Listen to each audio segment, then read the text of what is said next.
Yes, good afternoon friends. Profit and loss law, this question is a golden question.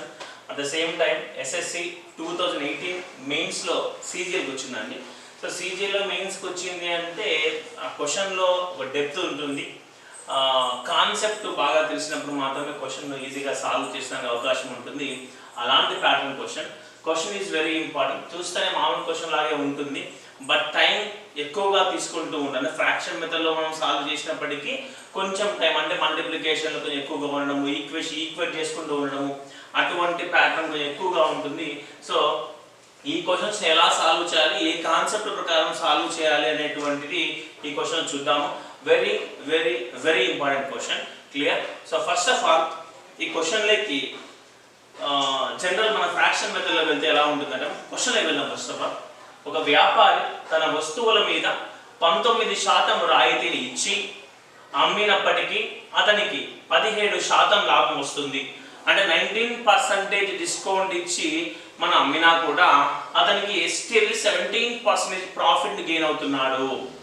ఒకవేళ అంటే ఇది first part close, ఈ విధంగా జరుగుతుంది. అలా కాకుండా ఇప్పుడేమో ఈ విధంగా జరిగితే, ఒకవేళ ఆ వస్తువుల కొన్న విలను, ఏ వస్తువులతో అమ్ముతున్నాడో ఆ వస్తువు కాస్ట్ ప్రైస్ను 11/9% పెంచి 11/9% పెంచి ఎంత శాతం రాయితీని ప్రకటిస్తే ముందు వచ్చినటువంటి లాభ శాతమే వస్తుంది. సో దీని ఇన్నర్ మీనింగ్ ఏంటంటే, ఫైనల్ గా అతనికి రావాల్సినటువంటి ప్రాఫిట్ పర్సంటేజ్ వాల్యూ 17%.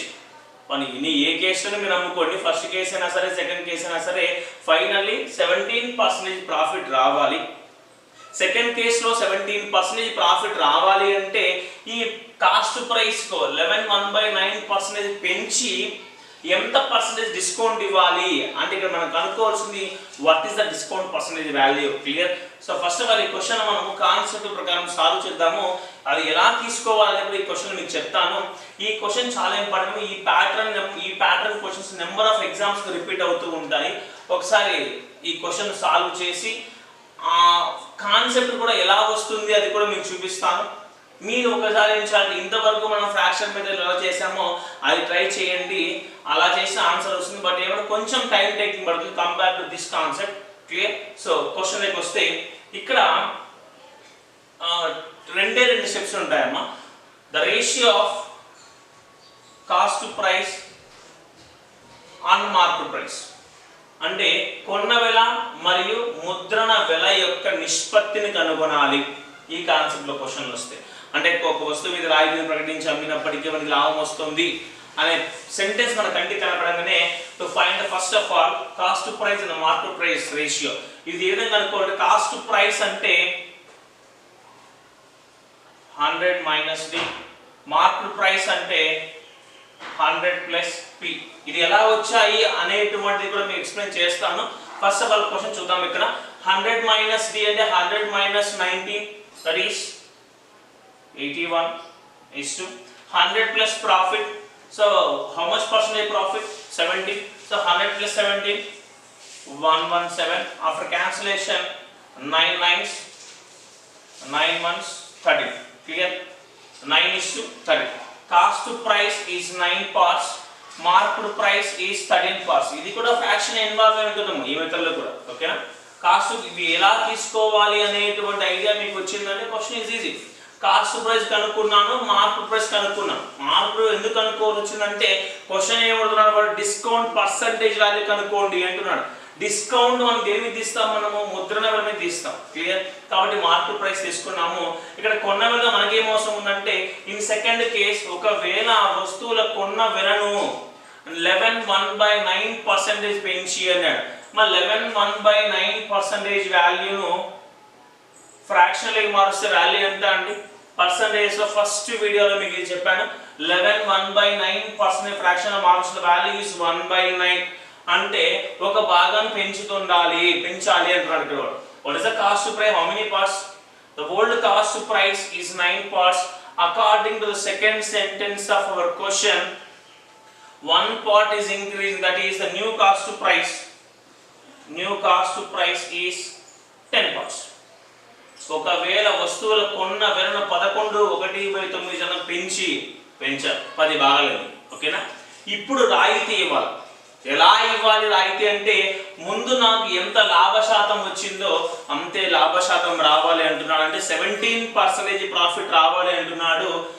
కొన్న వేళ 10 భాగాలైతే ఇందులో నాకు 17% ప్రాఫిట్ రావాలి అంటున్నాడు. What is the value of 17% of 10? 1.7. Clear? 1.7 అంటే ప్రాఫిట్ నాకు రావాలి. 1.7 ప్రాఫిట్ రావాలి అంటే ఎంత కమ్మాలి నేను?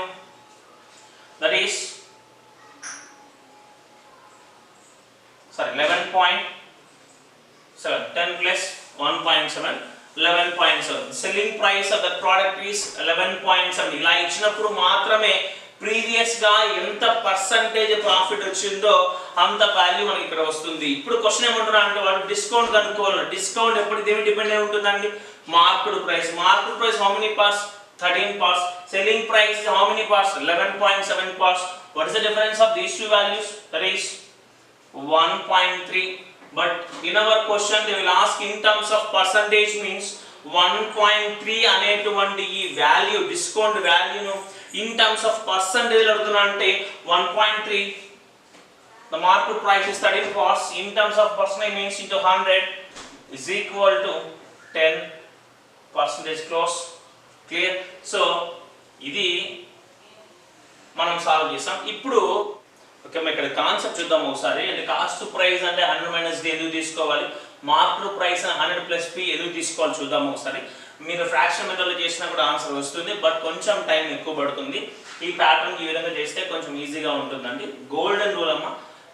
చాలా మంది వీటిని యూజ్ చేయరు ఎగ్జామ్స్లో, మనం యూజ్ చేసి టైం సేవ్ చేసుకోవచ్చు. So time management is very very important factor in our exams. Basic కాన్సెప్ట్లోకి వెళ్తే,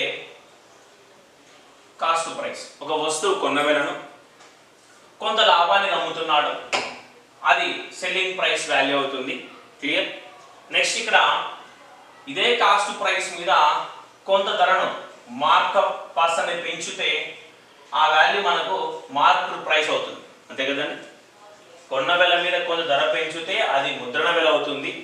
ఇదే కొన్న వేల మీద సెల్లింగ్ ప్రైస్ అంటే ప్రాఫిట్ పర్సంటేజ్. క్లియర్? ఈ సెల్లింగ్ ప్రైస్ ఏం రాసుకోవచ్చు మళ్ళీ మనం ఇక్కడ? మార్కెట్ ప్రైస్ మీద రాయితీ పర్సంటేజ్ తీసేస్తే కూడా సెల్లింగ్ ప్రైస్ వచ్చేస్తుంది. ఇక్కడ కొంచెం క్లోజ్గా అబ్జర్వ్ చేస్తే ఈ సెల్లింగ్ ప్రైస్ ఏం రాసుకోవచ్చు అంటే, selling price is equal to cost price plus 100 plus p percentage. అంతే కదమ్మా? ప్రాఫిట్ పర్ 17% అంటే 100. Cost price is always 100%. So 100 + 17 cost price కి ఈ వాల్యూ పెంచాలి. క్లియర్? నెక్స్ట్ ఇదే సెల్లింగ్ ప్రైస్ ఏం రాసుకోవచ్చు అంటే in terms of market price లో నాకు కావాలి అంటే market price minus 100 minus discount percentage. Clear? సరే, ఇక్కడ ప్లస్ కాదమ్మా, ఇంటూ.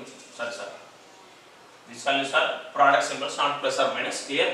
సో ఇలా వచ్చు. ఇది సెల్లింగ్ ప్రైస్, ఇది selling price. Whenever we are equate these two equations, percentage cancel. ఈ రెండుని ఈక్వల్ చేసిన తర్వాత what is the ratio of cost to price and market price? అంటే cost to price is 100 minus d. Clear? is to market price is 100 plus p. Basic concept మీద మీకు idea బాగుంటేనే ఈ golden rule అనేది బయటకు వస్తుంది. ఎగ్జామ్స్లో యూజ్ చేస్తే ఇంత ఈజీగా క్వశ్చన్స్ మనం సాల్వ్ చేయొచ్చు. క్లియర్? సో నెక్స్ట్ క్వశ్చన్ చూద్దామా? ఓకేమా, నెక్స్ట్ క్వశ్చన్. ఇది కూడా ప్రీవియస్ క్వశ్చన్ కాన్సెప్ట్ సంబంధించినటువంటిది. ఇలాంటి క్వశ్చన్స్ ఎక్కువగా మీ బుక్స్లో ఉంటాయి, లాస్ట్ ఎగ్జామ్ పేపర్స్లో ఉంటాయి. అవన్నీ కూడా చెక్ చేయండి. అవన్నీ కూడా కాస్ట్ ప్రైస్ మార్కెట్ ప్రైస్ రేషియోస్లో ఏ విధంగా సాల్వ్ చేయాలనేటువంటిది ఈ మెథడ్ ద్వారా మీరు ట్రై చేయండి. క్లియర్? క్వశ్చన్ లేకుండా, ఒక వ్యాపారి తన వస్తువుల మీద 18% డిస్కౌంట్ 18% రాయితీతో అమ్మగా అతనికి 23% లాభం వచ్చింది. ఈ సెంటెన్స్ కనపడిందంటే ఫస్ట్ ఆఫ్ ఆల్ మనం ఏం చేయాలంటే కాస్ట్ ప్రైస్ లో మార్కెట్ ప్రైస్ రేషియోస్ మనం తీసుకోవాలి. క్లియర్? సార్ చూద్దాం ఒకసారి. ఒకవేళ అతనికి 18 రూపాయల 40 పైసలు ఒక వస్తువుపై లాభం వస్తే ముద్రణ ధర ఎంత? What is the market price value, exact market price value. But in previous question they will ask in terms of percentage, clear?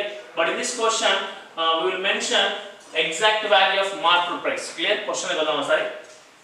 A question లో అయితే డిస్కౌంట్ పర్సంటేజ్ వాల్యూ ఇచ్చి ఇంత లాభం వచ్చింది అనే సెంటెన్స్ మన కంటికి కనపడిన వెంటనే first of all cost price and market price ratio మనం తీసుకోవాలి, clear?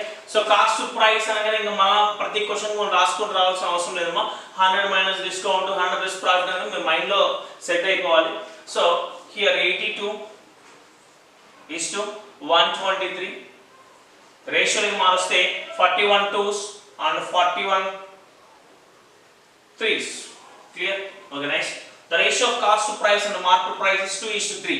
According to the first sentence of our question, we will find the cost to price and the market price ratio is 2:3, clear? Next ఏమంటాడమ్మ వాడు, ఒకవేళ అతనికి 18 రూపాయల 40 పైసల లాభం వచ్చింది అంటాం. That means profit value is 18 rupees 40 paise. ఈ 18 rupees 40 paise how much percent equal అండి? మన క్వశ్చన్ లో పర్సెంటేజ్ వాడు ఏమంటున్నాడు, అతనికి 23% లాభం వచ్చింది అంటాడు. That means 23% value is equal to 18 rupees 40 paise, clear? 23% value is equal to 18 rupees 40 paise, clear? Cost to price is always in terms of percentage is 100%. 23% value is 18.40 rupees. What is the value of 100%? Clear? మన concept లో percentage మీరు చూసారంటే cost to price is always 100%, clear? So after cross multiplication you will get a, that is 100 into 18.40 by 23. Point చేస్తే 2 zeros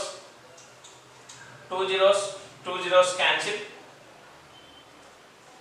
23 once maximum cancel అయ్యే విధంగానే ఉంటుందమ్మా. అది కూడా మీరు యూనిట్స్ దీనిలో టెక్నిక్స్ ఉంటాయి. ఇక్కడ యూనిట్స్ ప్లస్ 3 ఉంది, ఇక్కడ యూనిట్ ప్లస్ లో 4 ఉంది, మాక్సిమం క్యాన్సిల్ అవకాశం ఉంటుంది. So 23 8, that means 80 rupees, clear? So the cost price of the product is 80 rupees. The cost price is how many parts? 2 parts. 2 parts 80 rupees. మన question లో వాడు ఏం అనుకోమంటున్నాడు, ముద్రణ ధర ఎంత అంటున్నాడు, market price. So according to first sentence of our question, market price is how many parts? 3 parts. 2 parts is equal to 80 rupees. Then what is the value of 3 parts? Clear? 120 rupees. 120 rupees. ఇది ఎంత చేయకుండా general గా exams లో question ఎలా ఉంటుందంటే 4 ఆప్షన్లు ఇస్తారు. ఆ 4 ఆప్షన్స్ లో మనం ఏ విధంగా ఎలిమినేట్ చేసుకోవచ్చు అంటే దాన్ని ట్రయల్ బై ఎర్రర్ మెథడ్ పిలుస్తారు. ఈ ట్రయల్ బై ఎర్రర్ మెథడ్ లో ఇక్కడ market price is how many parts? 3 parts. అంటే 3 టేబుల్ తో క్యాన్సిలేషన్ అయ్యేటువంటి వాల్యూస్ ఎన్ని ఉన్నాయో చెక్ చేసుకోండి. సో లాస్ట్ టైం ఈ క్వశ్చన్ ఎగ్జామ్ వచ్చిన మాత్రం ఒకటి మాత్రమే ఉన్న ఆప్షన్ లో అది 120, మిగతావన్నీ కూడా 3 తో క్యాన్సిలేషన్ కాకుండా ఉన్నటువంటి వాల్యూస్ ఉన్నాయి. కాబట్టి ఎలిమినేట్ చేసాను, ఈ పార్ట్ ఏమి సాల్వ్ చేయకుండా ఎలిమినేట్ చేసి డైరెక్ట్ గా మనం ఆన్సర్ ను పికప్ చేసుకోవచ్చు. ఒకవేళ 2 లేదా 3 అలా ఉన్నాయనుకోండి, by using this one to get a market price of that product, clear? ఇక్కడ మనం ఇంత ఈజీగా సాల్వ్ చేసాము అంటే the golden rule is the ratio of cost to price and market price. maximum వీలైనంత మంది మీ ఫ్రెండ్స్ కు ఈ మెథడ్ ను షేర్ చేయండి.